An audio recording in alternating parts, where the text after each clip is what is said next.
Hello friend, कैसे हैं आप सब। Welcome to my channel A1 study circle.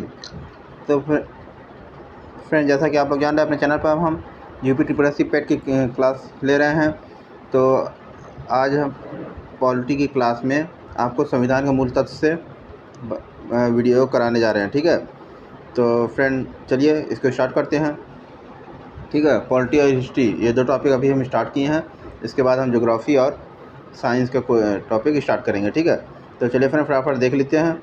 UP TPSC पेट के एग्ज़ाम जो कि 18 सितंबर को होना है, इसमें आपके लिए क्या क्या इंपॉर्टेंट चीज़ें हैं फटाफट देख लेते हैं। ठीक, पॉलिटी में नागरिकता से संबंधित अब ये है टॉपिक वाइज है, जिससे आपका सब तैयारी होती रहेगी।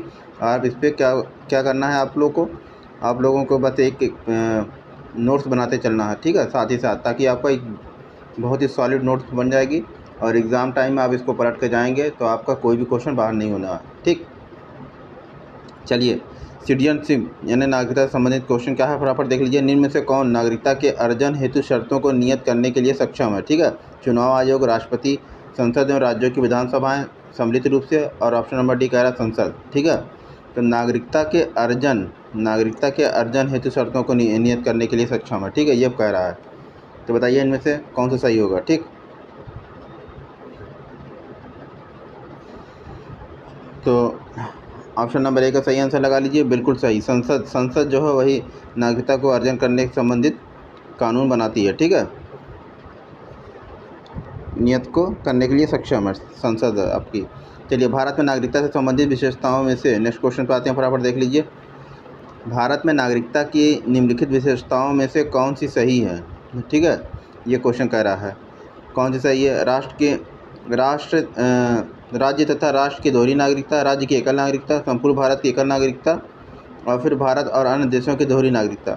ठीक, तो भारत में नागरिकता से संबंधित ये क्वेश्चन पूछ रहा है, विशेषताओं में से कौन सी है। ठीक, संपूर्ण भारत की एकल नागरिकता, बिल्कुल सही, सी ऑप्शन लगा लीजिए सब लोग। ठीक है, संपूर्ण भारत की एकल नागरिकता, भारत देश में संपूर्ण भारत की एकल नागरिकता का प्रावधान है। ठीक, चलिए तीसरे क्वेश्चन पर आते हैं, फटाफट देख लीजिए क्या कह रहा है तीसरा क्वेश्चन। नागरिकता संशोधन अधिनियम 2015 के अंतर्गत निम्नलिखित में से कौन भारतीय कार्ड धारक प्रवासी नागरिक के रूप में पंजीकृत होने के लिए अहर नहीं है। ठीक है, अहर नहीं है मतलब योग्य नहीं है। ठीक है, एलिजिबल नहीं है, ऐसा समझिए। एक अवयस्क बच्चा जिसके अभिभावक भारतीय नागरिक हैं, एक भारतीय नागरिक की विदेशी मूल की पत्नी, वे भारतीय जो विभाजन के उपरांत पाकिस्तान प्रवासी हो गए, एक भारतीय का परपोता या परपोती जो दूसरे देश का नागरिक है किंतु उसके पितामह या पितामही यानी दादा दादी, ठीक है, माता या माते संविधान लागू होने के समय भारतीय नागरिक थे।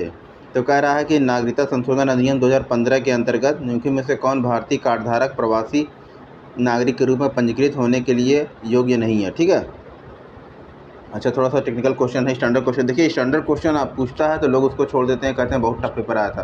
तो टफ क्वेश्चन पर आप प्रैक्टिस करेंगे तो आपको बहुत आसानी होगी और सारे क्वेश्चन आपके सॉल्व हो जाएंगे।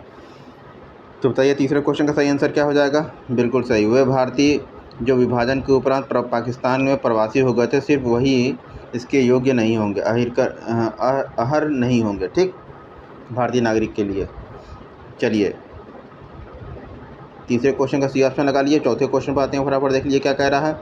चौथा क्वेश्चन फ्रेंड आपकी स्क्रीन पर, निम्नलिखित में से कौन सा तरीका ऐसा है जो नागरिकता समाप्त नहीं करता है। ऑप्शन नंबर ए कह रहा है अभित्याग के द्वारा, ऑप्शन नंबर बी कह रहा है अभिप्राप्ति के द्वारा, ऑप्शन नंबर सी कह रहा है कुछ महीने के लिए दूसरे देश में दूर यात्रा पर जाना, और ऑप्शन नंबर डी कह रहा है वंचित होने पर। ठीक है, तो क्वेश्चन में आपको ये कह रहा है कि कौन सा ऐसा तरीका इन चारों में से जो नागरिकता को समाप्त नहीं करता है। तो चौथा क्वेश्चन का सही आंसर बिल्कुल सही, कुछ महीने के लिए अगर घूमने आप कहीं जा रहे हैं, किसी देश में रुक रहे हैं, तो इससे आपकी नागरिकता के ऊपर कोई प्रभाव नहीं पड़ेगा कि आपकी नागरिकता ख़त्म हो जाएगी। ठीक, तो सी ऑप्शन इसका करेक्ट आंसर है। ठीक है, चलिए हम नेक्स्ट क्वेश्चन चलते हैं, फटाफट देख लीजिए नेक्स्ट क्वेश्चन क्या कह रहा है। नेक्स्ट क्वेश्चन आपका फंडामेंटल राइट यानी मूल अधिकार से है। चलिए इसको भी देख लेते हैं, ये बहुत इंपॉर्टेंट होता है और एग्ज़ाम में आपको फंडामेंटल राइट से संबंधित क्वेश्चन हर एग्ज़ाम में मिलेंगे आपको। अगर पॉलिटी से क्वेश्चन पूछेगा तो फंडामेंटल राइट यानी कि मूल अधिकार जो है वो आपके पूछे जाएंगे। चलिए फटाफट देख लेते हैं कथन के विषय में तर्कों की प्रबलता का विश्लेषण कीजिए और उत्तर दीजिए। ठीक है, तो कथन में कोई स्टेटमेंट है उसके संदर्भ में क्वेश्चन है, फटाफट देख लीजिए क्या है। कथन क्या धर्म को हमारे विद्यालयों में पढ़ाया जाना चाहिए। धर्म को, रिलीजन को हमारे विद्यालयों में पढ़ाया जाना चाहिए। अब इसमें तर्क क्या दिया गया है? पहला तर्क है कि नहीं, हमारा देश धर्मनिरपेक्ष है। दूसरा तर्क है हाँ, धर्म की शिक्षा लड़कों में नैतिक मूल्यों के विषय में सहायक है। अब इन्हीं से रिलेटेड हैं कथन, और दो तर्क से रिलेटेड आपके पास 4 ऑप्शन है। केवल तर्क 1 प्रबल है, केवल 2 तर्क प्रबल है, ना तो 1 है ना ही तर्क 2 प्रबल है। ऑप्शन नंबर डी कह रहा है कि तर्क 1 और तर्क 2 दोनों प्रबल हैं। ठीक है, तो बताइए, देखिए डाइट प्रवक्ता परीक्षा 2014 में आया था। ये सब क्वेश्चन बहुत इंपॉर्टेंट है, ऐसे ही क्वेश्चन पूछते हैं, आप पेपर को टफ बना देते हैं। ठीक है, तो आपको टफ क्वेश्चन पर प्रैक्टिस करना है, आसान क्वेश्चन तो सबके लिए आसान है। ठीक, चलिए फटाफट देख लीजिए क्या कह रहा है। तो इसका सही आंसर क्या हो जाएगा फ्रेंड? क्या धर्म को हमारे विद्यालय में पढ़ाया जाना चाहिए? इस संदर्भ में क्या ऑप्शन होगा? ठीक, कौन सा राइट आंसर होगा? ठीक, बिल्कुल सही, केवल तर्क 2 प्रबल है। ठीक है, यानी कि हाँ, धर्म की शिक्षा लड़कों में नैतिक मूल्यों के विषय में सहायक है। केवल तर्क 2 जो है प्रबल है। ठीक, बी ऑप्शन करेक्ट होगा। ठीक, चलिए इसका बी ऑप्शन लगा लीजिए। नेक्स्ट क्वेश्चन पर आते हैं, फटाफट देख लीजिए क्या कह रहा है। नेक्स्ट क्वेश्चन आपकी स्क्रीन पर 6वां क्वेश्चन कह रहा है कि इनमें से कौन सा मूल अधिकार नहीं है? कौन सा मूल अधिकार नहीं है? 4 ऑप्शन आपकी स्क्रीन पर दिख रहा होगा। शोषण के विरुद्ध अधिकार, समान कार्य के लिए समान वेतन है, कानून की समक्ष समानता का अधिकार, और धार्मिक स्वतंत्रता का अधिकार। तो कौन सा इसमें से मूल अधिकार नहीं है? ठीक है, तो ए बी सी डी बताइए फटाफट से। 6वें क्वेश्चन का सही आंसर क्या हो जाएगा फ्रेंड? बिल्कुल बिल्कुल सही, समान कार्य के लिए समान वेतन जो है वो मूल अधिकार नहीं है। ठीक है, और कानून के समझ समानता का अधिकार, धार्मिक स्वतंत्रता का अधिकार, शोषण के विरुद्ध अधिकार, ये सभी अधिकार आपके मूल अधिकार यानी फंडामेंटल राइट्स में आते हैं। ठीक, चलिए ये 6वें का बी ऑप्शन लगाइए फटाफट। 7वें पे आते हैं। नेक्स्ट क्वेश्चन क्या कह रहा है? भारतीय संविधान के किस अनुच्छेद में अस्पृश्यता यानी अनटचेबिलिटी, अस्पृश्यता के उन्मूलन की बात कही गई है? ठीक है, यानी कि छुआछूत के खत्म करने की, उन्मूलन यानी खत्म करने की बात कही गई है। ठीक है, भारतीय संविधान के किस अनुच्छेद में? अनुच्छेद 15 में, 16 में, 17 में या फिर 18 में? तो बताइए, अनटचेबिलिटी के कौन सा अनुच्छेद में कही गई है? बिल्कुल सही, अनटचेबिलिटी अनुच्छेद 17 में कहा गया। यानी कि अनुच्छेद 17 में अस्पृश्यता के उन्मूलन की बात कही गई है। ठीक है, कि राज्य किसी के साथ अस्पृश्यता यानी कि इस तरह का भेदभाव वाला कोई कानून नहीं लाएगा, और इसकी तरह से नागरिकों के अंदर भेदभाव, छुआछूत जैसी प्रवृत्ति को कोई बढ़ावा नहीं मिलना चाहिए। ठीक है, तो राज्य इसका संरक्षक होगा। 7वें क्वेश्चन का जी ऑप्शन लगा लीजिए। अनटचेबिलिटी अनुच्छेद 17 में कहा गया है इस संदर्भ में। चलिए इस संदर्भ के 8वें क्वेश्चन की बात करते हैं। मूलभूत अधिकारों को संविधान में किस वर्ष संविधान में किस वर्ष समाविष्ट किया गया? ठीक है, यानी शामिल किया गया। ठीक है, फंडामेंटल राइट्स को 1970 में, 1976 में, 1978 में या 1980 को? बताइए इन 4 ऑप्शन में कौन सा सही होगा? ठीक है, 8वें क्वेश्चन का सही आंसर बताइए सब लोग, क्या हो जाएगा? बिल्कुल सही, 1976 में। बी ऑप्शन लगा लीजिए। 1976 में मूलभूत अधिकारों को संविधान में समाविष्ट किया गया था। कब? 1976 में। चलिए 8वें क्वेश्चन का बी ऑप्शन लगाइए। 9वें क्वेश्चन पर आ जाते हैं, देख लेते हैं कि 9वां क्वेश्चन क्या कह रहा है। मूलभूत अधिकारों को भारतीय संविधान में किस वर्ष समाविष्ट किया गया था? वही क्वेश्चन है, रिपीट हुआ। ठीक है, 1976 में। बी ऑप्शन लगा लीजिए। 10वें क्वेश्चन पर आते हैं। बालकों के लिए मुफ्त एवं अनिवार्य शिक्षा का प्राधिकार अधिनियम 2009 यानी राइट टू एजुकेशन जिसे बोलते हैं। ठीक है, यह अक्सर हर एग्जाम में पूछा जाता है, राइट टू एजुकेशन। बालकों के लिए मुफ्त अनिवार्य शिक्षा का अधिकार का अधिनियम 2009 प्रभाव में आया था। कब से? 1 जनवरी 2010 से, 1 फरवरी 2010 से, 1 मार्च 2010 से या 1 अप्रैल 2010 से? राइट टू एजुकेशन कब से प्रभावी हुआ था? 10वें क्वेश्चन का सही आंसर लगाइए सब लोग, क्या हो जाएगा? बिल्कुल सही, 1 अप्रैल 2010 से यह प्रभावी हुआ था। ठीक है, राइट टू एजुकेशन, शिक्षा का अधिकार। ठीक है, ये हो गया आपका 10वां क्वेश्चन का डी ऑप्शन लगा लीजिए। अब हम चलते हैं नेक्स्ट क्वेश्चन पे, फटाफट देख लीजिए नेक्स्ट क्वेश्चन क्या कह रहा है। 11वां क्वेश्चन। 11वां क्वेश्चन आपकी स्क्रीन पर दिख रहा होगा। ठीक है, कह रहा है भारत में मौलिक अधिकारों के संबंध में निम्न पर विचार कीजिए। अब यह राज्यकृत के विरुद्ध एक गारंटी देता है। ये संविधान के भाग 3 में सूचित है। ये सामाजिक, आर्थिक तथा राजनीतिक न्याय सुनिश्चित करते हैं। चौथा कह रहा है कि यह संयुक्त राज्य अमेरिका में अधिकारों के बिल की भांति नहीं है। ठीक है, तो बताइए इनमें से 4 स्टेटमेंट दिए गए हैं, बताइए आप। 4 ऑप्शन में अब दे रहा है कि कूट 1 तथा 2 सही है, 2 3 सही है, 1 2 3 सही है या फिर 2 3 4 सही है। 4 ऑप्शन आपकी स्क्रीन पर, बताइए फटाफट। इनमें से कौन सही है? 11वें क्वेश्चन का सही आंसर बताइए फ्रेंड, क्या हो जाएगा? मौलिक अधिकारों के संबंध में आपको ये 4 ऑप्शन दिए गए हैं, अब बताना है आपको इनमें से कौन सा सही है। ठीक है, चलिए बिल्कुल सही, ए ऑप्शन सही है, ए और 2 सही है, यानी कि राज्यकृत के विरुद्ध गारंटी देता है। ये संविधान के भाग 3 में सूचित है और ये सामाजिक, आर्थिक, राजनीतिक न्याय सुनिश्चित करते हैं। ये नहीं सही है। और ये संयुक्त राज्य अमेरिका में अधिकारों के बिल की भांति नहीं है, हैं, ये भी नहीं सही है। ठीक है, तो 1 और 2 यही सही है। ठीक, चलिए 11वें का ए ऑप्शन लगाइए। 12वें पे आ जाते हैं। 12 क्वेश्चन क्या कह रहा है देख लीजिए। भारतीय संविधान में जैसा निहित है, निम्न में से कौन सा समानता के मौलिक अधिकार में सम्मिलित नहीं है? ठीक है, समानता के मौलिक अधिकार की बात हो रही है। ठीक है, कानून के समक्ष समानता, ऑप्शन बी कह रहा है सामाजिक समानता, ऑप्शन सी कह रहा है कि अवसर की समानता, ऑप्शन डी कह रहा है आर्थिक समानता। तो भारतीय संविधान में जैसा कि निहित है, निम्न में से कौन सा समानता के मौलिक अधिकार में सम्मिलित नहीं है? तो बिल्कुल सही है, इसका डी ऑप्शन हो जाएगा। सब लोग का सही है, आर्थिक समानता। आर्थिक समानता की बात नहीं कही गई है। ठीक है, और बाकी कानून को समझ समानता, सामाजिक समानता, अवसर की समानता, ये सारी बातें कही गई है। ठीक है, ये मौलिक अधिकार में आर्थिक समानता जो है वो शामिल नहीं है। ठीक, 12वें का डी ऑप्शन लगा लिए। 13वें क्वेश्चन पे आते हैं। 13वां क्वेश्चन क्या कह रहा है? भारतीय संविधान के अधीन केवल भारत के नागरिक को ही यह अधिकार प्राप्त है क्या? विधि के समझ समानता का अधिकार, धर्म, जाति, लिंग, जन्म स्थान, इनमें से किसी के आधार पर विभेद में प्रतिषेध का अधिकार, प्राण और दैहिक स्वतंत्रता का संरक्षण, गिरफ्तारी या निरोध से संरक्षण का अधिकार। तो कह रहा है कि भारतीय संविधान में केवल भारत के नागरिकों को ये अधिकार प्राप्त हैं। ठीक है, तो 13वें क्वेश्चन का 4 ऑप्शन है। बहुत अच्छा, बहुत ही इंपॉर्टेंट क्वेश्चन है। ठीक है, बिल्कुल।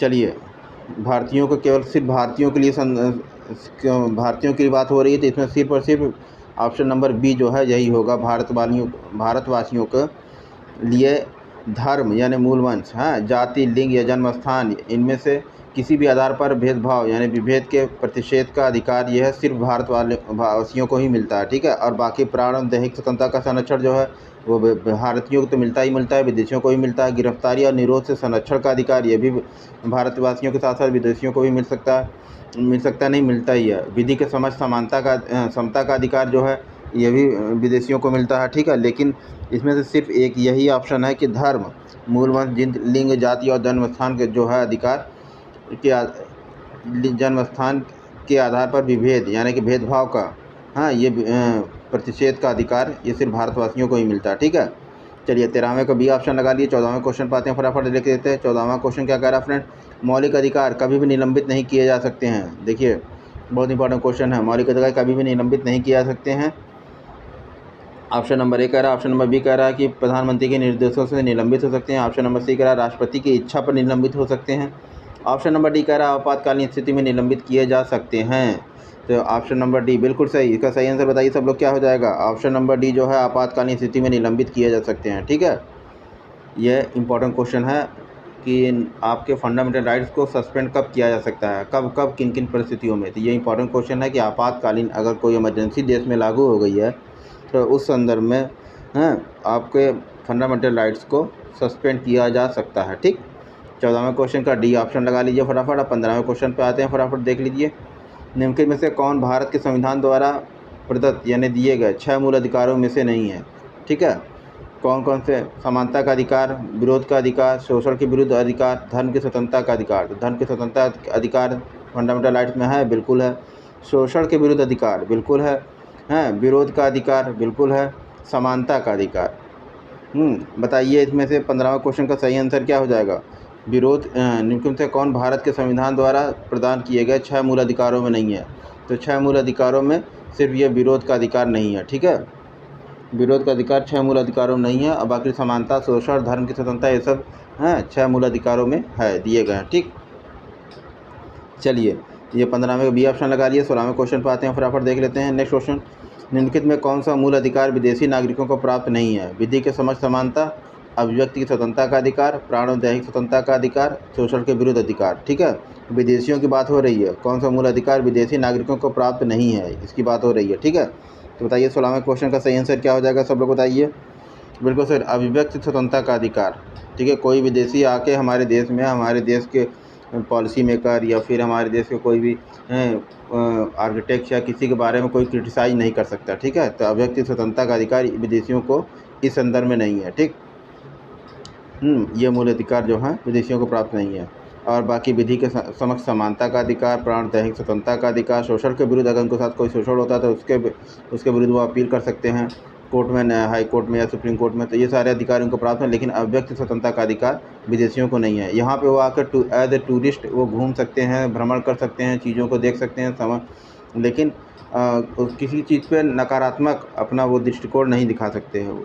ठीक है, अगर वो कहीं किसी चीज़ को क्रिटिसाइज करते हैं जिससे समाज में या सोसाइटी में कोई वैमनस्यता फैलने का डर होगा, तो लॉ एंड ऑर्डर के नाम पर उनका ऊपर कानूनी कार्रवाई की जा सकती है। ठीक है, और लेकिन भारतीयों के लिए ऐसा नहीं है। भारतीय अगर जो यहाँ के मूल निवासी हैं उनके ऊपर ऐसा कोई भी कानून लगाया, किसी भी कानून को बता के उनके ऊपर कोई कार्रवाई नहीं की जा सकती। ठीक, 16वें का बी ऑप्शन लगाइए। 17वें को नेक्स्ट क्वेश्चन चलते हैं, फटाफट देख लेते हैं क्या है। निम्नांकित अधिकारों में से कौन सा अधिकार भारत में सभी व्यक्तियों को उपलब्ध नहीं है? सभी व्यक्तियों को उपलब्ध नहीं है ये कह रहा है। ठीक है, नीचे दिए गए कोड का उपयोग करना है और अपना उत्तर चयन करना। ठीक है, तो बताइए, विधि के समझ समानता का, भेदभाव के विरुद्ध अधिकार, देश भर में स्वतंत्र भ्रमण की स्वतंत्रता, चुनाव लड़ने का अधिकार। ठीक है, और क्वेश्चन में क्या कह रहा है, कौन सा अधिकार भारत में सभी व्यक्तियों को उपलब्ध नहीं है? तो ये विधि की समझ समानता का, भेदभाव के विरुद्ध अधिकार, देश भर में स्वतंत्र भ्रमण की स्वतंत्रता और चुनाव लड़ने का अधिकार।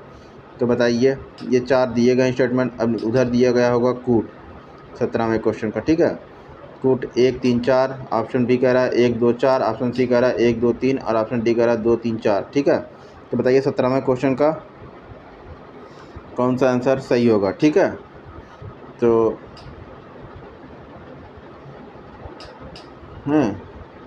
भेदभाव के विरुद्ध अधिकार ये है। ठीक, देश भर में स्वतंत्र भ्रमण की स्वतंत्रता ये भी है।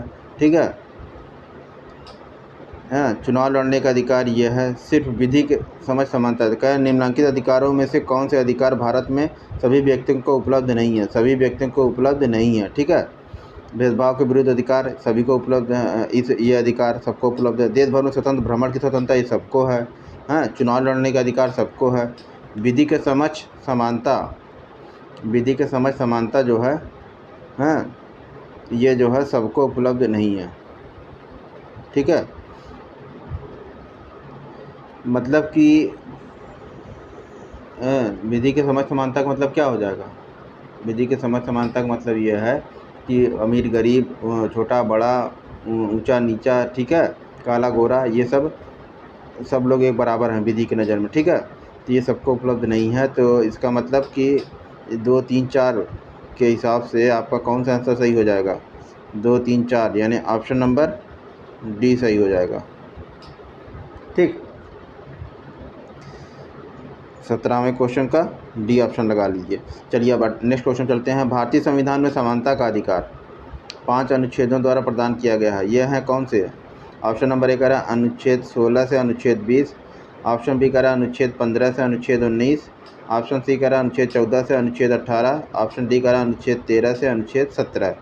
तो किसके समानता का अधिकार की बात कर रहा है? समानता का अधिकार है, तो 5 अनुच्छेदों में दिया गया है। ठीक, तो बताइए इन 4 ऑप्शन में से कौन सा सही है? ठीक, समानता के अधिकार के संदर्भ में।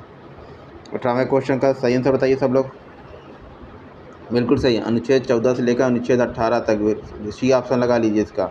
अनुच्छेद 14 से लेकर अनुच्छेद 18 तक में समानता के अधिकार हैं, संविधान में समानता का अधिकार से संबंधित अनुच्छेद दिए गए हैं। ठीक है, इन 5 अनुच्छेदों में, अनुच्छेद 14 से लेकर अनुच्छेद 18 तक। ठीक, चलिए 18वें क्वेश्चन का सी ऑप्शन लगा लीजिए। अब हम चलते हैं नेक्स्ट क्वेश्चन पे, क्वेश्चन नंबर 19। निम्नलिखित में से भारत के संविधान का कौन सा अनुच्छेद कानून को समझ समानता से संबंधित है? कानून के समझ समानता, कानून के समझ समानता से संबंधित है ये पूछ रहा है। ठीक है, अनुच्छेद 16, अनुच्छेद 15, अनुच्छेद 14 या अनुच्छेद 13। तो 98 क्वेश्चन का बिल्कुल सही अनुच्छेद 14 जो है यही कहता है कि विधि के समझ यानी कानून के समझ समानता से संबंधित अनुच्छेद 14 है। ठीक है, चलिए 19वें का सी ऑप्शन लगाइए। नेक्स्ट क्वेश्चन चलते हैं। निम्नलिखित में से किसे द्वितीय पीढ़ी का मानव अधिकार, द्वितीय पीढ़ी है, सेकंड जनरेशन का मानव अधिकार समझा जाता है? काम का अधिकार, शिक्षा का अधिकार, स्वतंत्रता का अधिकार, समता का अधिकार। ठीक है, तो 20वें क्वेश्चन का सही आंसर लगा लीजिए। समता का अधिकार जो है ये द्वितीय पीढ़ी का मानव अधिकार से संबंधित है। ठीक है, समता का अधिकार ये सेकंड जनरेशन में चला जाता है मानव अधिकार। चलिए 20वें क्वेश्चन का डी ऑप्शन लगा लीजिए और हम चलते हैं नेक्स्ट क्वेश्चन पे। फटाफट देख लीजिए नेक्स्ट क्वेश्चन क्या कह रहा है। भारतीय संविधान के निम्नलिखित अनुच्छेदों में से कौन सा एक लोक नियोजन के विषय में भारत के सभी नागरिकों को अवसर की समानता की प्रत्याभूति प्रदान करता है? ऑप्शन आपकी स्क्रीन पर दिख रहे होंगे। अनुच्छेद 15, अनुच्छेद 16 के क्लास 1 से और अनुच्छेद 16 के क्लास 2 तक। ऑप्शन सी कह रहा है कि अनुच्छेद 16 के क्लास 3 और ऑप्शन डी कह रहा है अनुच्छेद 16 के क्लास 3, क्लास 4 और क्लास 5। ठीक, भारतीय संविधान के ठीक है अनुच्छेदों में से कौन सा लोक नियोजन की बात हो रही है कि विषय में भारत के सभी नागरिकों को अवसर की समानता की बात कह रही कि प्रतिभूति यानी गारंटी देता है। तो 21वें क्वेश्चन का 4 ऑप्शन आपको दिख रहा होगा। चलिए बताइए नेक्स्ट इस 21वें क्वेश्चन का सही आंसर क्या हो जाएगा? बिल्कुल सही, अनुच्छेद 16 और का क्लास 1 और क्लास 2 यही जो है लोक नियोजन के संदर्भ में भारत के सभी नागरिकों को अवसर की समानता की प्रतिभूति यानी गारंटी देता है। अनुच्छेद 16 का क्लास 1 और 16 का क्लास 2। ठीक है, बी ऑप्शन लगा लीजिए 21वें का। चलिए नेक्स्ट क्वेश्चन चलते हैं, बराबर देख लेते हैं। निम्न में कौन सही है? 22वां क्वेश्चन कह रहा है निम्न में से कौन सही है? सामाजिक समानता संविधान में प्रत्याभूत नहीं है। बी कह रहा देश में सामाजिक समानता पहले से ही विद्यमान थी। सी कह रहा सामाजिक समानता संविधान में प्रत्याभूत है और डी कह रहा उपयुक्त में से कोई नहीं। तो 22वें क्वेश्चन का सही आंसर लगा लीजिए क्या हो जाएगा। देखिए ये भी पीसीएस मेंस में आया हुआ है। ठीक है, 22वें क्वेश्चन का सही आंसर क्या हो जाएगा फ्रेंड? निम्न में कौन सही है बताइए सब लोग। बिल्कुल सही, सामाजिक समानता संविधान में प्रत्याभूत है। ठीक है, सामाजिक समानता की बात अगर करते हैं तो ये संविधान में प्रत्याभूत है। ठीक, 22वें क्वेश्चन का सी ऑप्शन लगा लीजिए। 23वें क्वेश्चन पर आते हैं, फटाफट देख लेते हैं क्या कह रहा है। भारतीय संविधान की प्रस्तावना में प्रयुक्त कौन सा शब्द समाजवाद शब्द को निम्नलिखित में से किस अनुच्छेद या अनुच्छेदों के साथ मिलाकर पढ़ने से सर्वोच्च न्यायालय को समान कार्य के लिए समान वेतन का मौलिक अधिकार परिभाषित यानी डिस्क्राइब करने की शक्ति प्राप्त हुई है? ठीक है, किस अनुच्छेद को समाजवाद शब्द को ये प्रस्तावना में प्रयुक्त है। समाजवाद शब्द को किस अनुच्छेद के साथ मिलाकर पढ़ने से सुप्रीम कोर्ट जो है समान कार्य के लिए समान वेतन का मौलिक अधिकार को डिस्क्राइब करने में किस शक्ति मिली है? ठीक है, अनुच्छेद 14 को समाजवाद शब्द के साथ मिलाकर पढ़ने पर सुप्रीम कोर्ट ने ये बताया कि समान कार्य के लिए समान वेतन देना मौलिक अधिकार में आता है। या अनुच्छेद 14 और 15 दोनों को, अनुच्छेद ऑप्शन सी कह रहा है अनुच्छेद 14, 15 तथा 16 को, ऑप्शन डी कह रहा है अनुच्छेद 14 और 16 को। बताइए 23वें क्वेश्चन का सही आंसर क्या हो जाएगा फ्रेंड? फटाफट। बिल्कुल सही, अनुच्छेद 14 और 16 इन दोनों अनुच्छेदों को प्रस्तावना के समाजवाद शब्द के साथ मिलाकर पढ़ने पर सुप्रीम कोर्ट ने यह डिसाइड किया कि समान कार्य के लिए समान वेतन जो है वो व्यक्ति के मौलिक अधिकार में आता है। ठीक, चलिए ये बहुत इंपॉर्टेंट क्वेश्चन था और अक्सर पूछा, देखिए यूडीए एलडीए सब में पूछा जाता है, पीसीएस में, प्रवक्ता में, नवोदय जितने भी एग्ज़ाम होते हैं आपके आयोग के द्वारा सब में पूछे जाते हैं क्वेश्चन है। ठीक है, चलिए ये हो गया भारतीय संविधान की प्रस्तावना के संदर्भ में क्वेश्चन। अब 24वें क्वेश्चन पर आते हैं, फटाफट देखिए। 24 क्वेश्चन क्या कह रहा है। भारतीय संविधान में स्वतंत्रता का अधिकार 4 अनुच्छेदों द्वारा प्रदान किया गया है, जो हैं कौन कौन? ऑप्शन ए अनुच्छेद 19 से अनुच्छेद 22 तक, ऑप्शन बी कह रहा है अनुच्छेद 16 से अनुच्छेद 19 तक, ऑप्शन सी कह रहा है अनुच्छेद 17 से अनुच्छेद 20 तक, ऑप्शन डी कह रहा है अनुच्छेद 18 से अनुच्छेद 21 तक। बताइए भारतीय संविधान में स्वतंत्रता का अधिकार ठीक है 4 अनुच्छेदों द्वारा प्रदान किया गया है, वो जो हैं कहाँ से कहाँ तक बताइए फटाफट। 24वें क्वेश्चन का सही आंसर लगाइए, सब लोग ट्राई कीजिए। चलिए बिल्कुल सही, अनुच्छेद 19 से अनुच्छेद 22 तक स्वतंत्रता का अधिकार दिया गया। ठीक है, अनुच्छेद 19 से लेकर अनुच्छेद 22 तक ये ऑप्शन लगा लीजिए 24वें का। चलिए हम नेक्स्ट क्वेश्चन करते हैं, फटाफट देख लेते हैं। नेक्स्ट क्वेश्चन क्या है? 25वां क्वेश्चन हमारा स्क्रीन पर दिख रहा होगा। हाँ ठीक, बंदी बनाए गए व्यक्ति के मौलिक अधिकारों की रक्षा किस अनुच्छेद से प्रदान की जाती है, प्रदत्त है? ठीक है, तो अनुच्छेद 15 से, ऑप्शन ए, ऑप्शन बी कह रहा है अनुच्छेद 17 से, ऑप्शन सी कह रहा है अनुच्छेद 21 के द्वारा, ऑप्शन डी कह रहा है अनुच्छेद 22 के द्वारा। तो बताइए बंदी बनाए गए व्यक्ति, अगर कोई व्यक्ति को बंदी बनाया जाता है तो उस व्यक्ति के मौलिक अधिकारों की रक्षा किस अनुच्छेद के से उसको मिलती है? ठीक है, 15 अनुच्छेद, 17 अनुच्छेद, अनुच्छेद 21 या अनुच्छेद 22। 25वें क्वेश्चन का सही आंसर बताइए सब लोग क्या हो जाएगा। बिल्कुल सही, अनुच्छेद 22 के द्वारा उसके बंदी बनाए गए व्यक्ति के मौलिक अधिकारों की रक्षा उसको अनुच्छेद 22 करता है। ठीक है, बंदी को आपको तुरंत 24 घंटे के अंदर न्यायिक मजिस्ट्रेट के सामने पेश करना होगा। ये सारे उसके फंडामेंटल राइट्स हैं। ठीक है, और कारण बताना होगा उसको किस लिए, किस पर्पज़ से, किस वजह से इसको गिरफ्तार किया जा रहा है। ये सारे अधिकार उसको अनुच्छेद मौलिक अधिकार के तहत अनुच्छेद 22 प्रदान करता है। ठीक है, 25वें क्वेश्चन का डी ऑप्शन करेक्ट है फ्रेंड। चलिए अब हम अपने वीडियो को यहीं पे कंप्लीट करते हैं। ठीक है, क्योंकि वीडियो बहुत लंबा हो जाएगा। हम नेक्स्ट वीडियो जब हमारा नेक्स्ट क्लास होगी 26 क्वेश्चन से स्टार्ट करेंगे। तो फिर वीडियो अगर पसंद आया तो इसको लाइक कीजिएगा, अपने फ्रेंड सर्कल में इसको शेयर कीजिएगा ताकि ज़्यादा से ज़्यादा लोग इससे लाभ उठा सकें। ठीक है, चैनल पर नया हो तो इसको सब्सक्राइब कीजिएगा और बेल आइकन को प्रेस करके ऑल पे क्लिक कीजिएगा, जिससे कि हम जो भी वीडियो बनाएं इस तरह के आपके पास बैक टू बैक पहुंचता रहे। तो फ्रेंड मिलते हैं नेक्स्ट वीडियो में। बाय बाय, टेक केयर, जय हिंद, जय भारत।